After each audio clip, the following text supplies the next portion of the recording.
તો ડાકોર તરફ લાખોની સંખ્યામાં ભક્તો પદયાત્રીઓએ પ્રયાણ કર્યું। તેમની સેવા માટે સામાજિક, ધાર્મિક અને સમાજસેવી લોકો દ્વારા ઠેર ઠેર વિસામા અને સેવા કેમ્પ ઉભા કરાયા। બહુદા પાસે ભૂમસ ગામે ઉનાળાની ગરમી વચ્ચે ડાકોર જતા યાત્રીઓનું આરોગ્ય સચવાય અને ઠંડક મળે તે માટે ખાસ આયોજન કરાયું।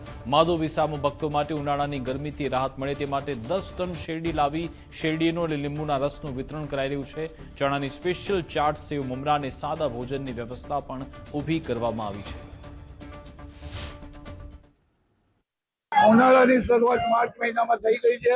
એ તડકો છે, જેના કારણે લાખો પદયાત્રીઓ જે ડાકોર તરફ પ્રયાણ કરે છે એમના સ્વાસ્થ્યને ધ્યાનમાં રાખીને પૂરી શાક અને બુંદી જેવો હળવો નાસ્તો, એ સિવાય પાપડી, તાટિયા અને ખાસ કરીને ઉનાળાનું અમૃત ગણાતો લાઈવ શેરડીના રસનું અમે આયોજન કર્યું છે। ડાકોર તરફ ભક્તોનું ઘોડાપુર પ્રયાણ કરી રહ્યું છે, ત્યારે રસ્તામાં તેમના આરોગ્ય સચવાય રહે તે રીતના સેવા કેમ્પો દ્વારા વિશેષ આયોજન કરવામાં આવ્યું છે। અત્યારે દ્રશ્યોમાં બતાવવામાં આવ્યું છે કે અત્યારે જે શેરડીનો રસ છે, ખાસ કરીને 10 ટનથી વધુ જે શેરડી છે તે ગાડી મગાવવામાં આવી છે અને આ શેરડીને ગાડી પીવવામાં આવે છે અને તે જ શેરડીનો રસ જે છે ભક્તોને આ રીતના પીરસવામાં આવી રહ્યો છે, કારણ કે ભક્તો દ્વારા જે ડાકોર પ્રયાણ કરવામાં આવ્યું છે તેને લઈને વિશેષ વ્યવસ્થામાં જે આ રસ છે તે ગાડી વિતરણ કરવામાં આવી રહ્યું છે, કારણ કે ભક્તોનું સ્વાસ્થ્ય જળવાઈ રહે તેનું વિશેષ ધ્યાન આપવામાં આવ્યું છે।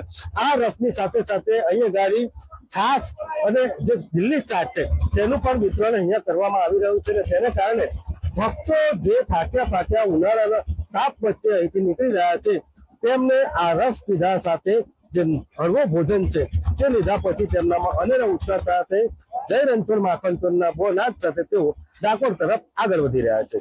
સંદીપ રાજપૂત, ગુજરાત ફર્સ્ટ।